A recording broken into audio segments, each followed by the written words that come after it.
Welcome to my rapidly growing YouTube channel. For a chance to win a $50 gift card, please subscribe to my channel, hit the like button, and leave a comment below. Creativity as a process.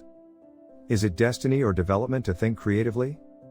Our brains must connect seemingly unrelated thoughts in order to think creatively. Is this a natural ability or one that requires training? Children's creativity is typically trained out of them as they mature into adults. This isn't to argue that you can't learn to be creative. Though, we can say that there is a little function for genetics when it comes to creativity. Genes are only responsible for roughly 22% of the variation in creativity. The variation in creative thinking between sets of twins was investigated for this discovery. To put it another way, declaring that I'm just not the creative type or creativity is not my gift, is a fairly lame justification for avoiding creative thought. Almost everyone is born with some level of creative ability, and the majority of our creative thinking abilities may be improved. What does it take to reach your full potential as a creative person? When you're creative, you make connections between different ideas and apply them to solve issues. Having an extremely high IQ has nothing to do with being incredibly creative. Instead, it takes for you to be intelligent, and then work hard, practice, and repeat. As long as you have a certain level of intelligence, which of course I consider you have, you can produce outstanding creative work. It is essential to have good personality attributes and never to beat yourself down. How you evaluate your own skills is very important and often affects your results.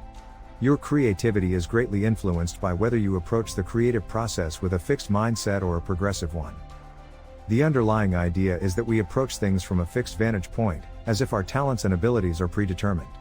However, through hard work, practice, and repetition, we may improve our abilities.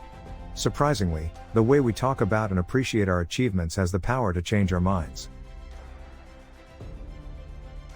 In terms of creativity, how can we put the development mentality into practice? In my perspective, it all boils down to one thing: the desire to make a fool of yourself in order to pursue a goal. The growth mindset, according to Dweck, is more concerned with the process than with the end result. In principle, this is simple to accept, but in fact, it is difficult to maintain. The majority of people do not want to deal with the humiliation or shame that comes with learning a new skill. The list of blunders from which you can never recover is short.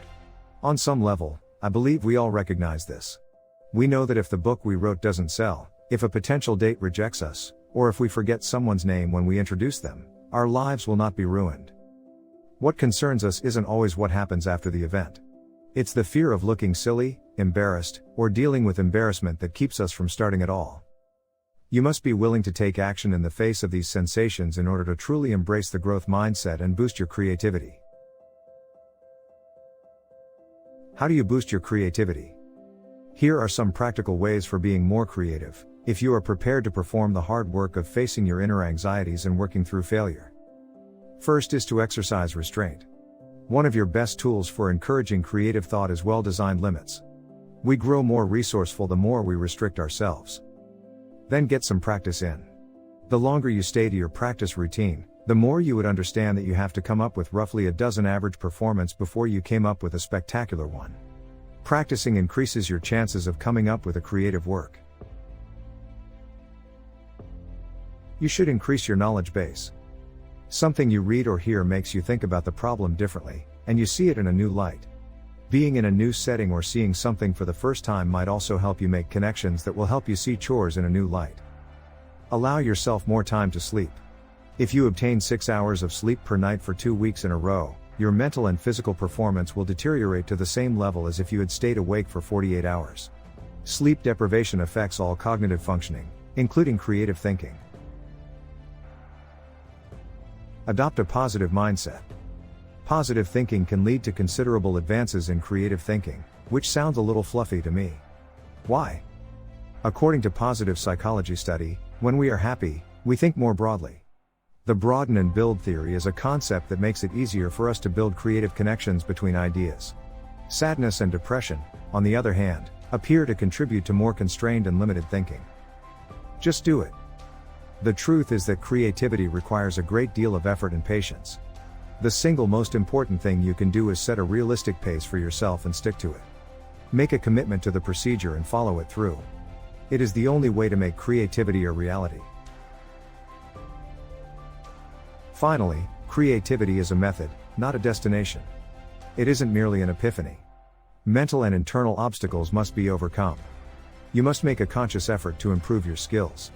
In order to see your creative genius grow, you must persevere with the process for years, if not decades. I hope you find these tips useful. Subscribe to my channel, like the video, and leave a comment for a chance to win a $50 gift card. Bye for now.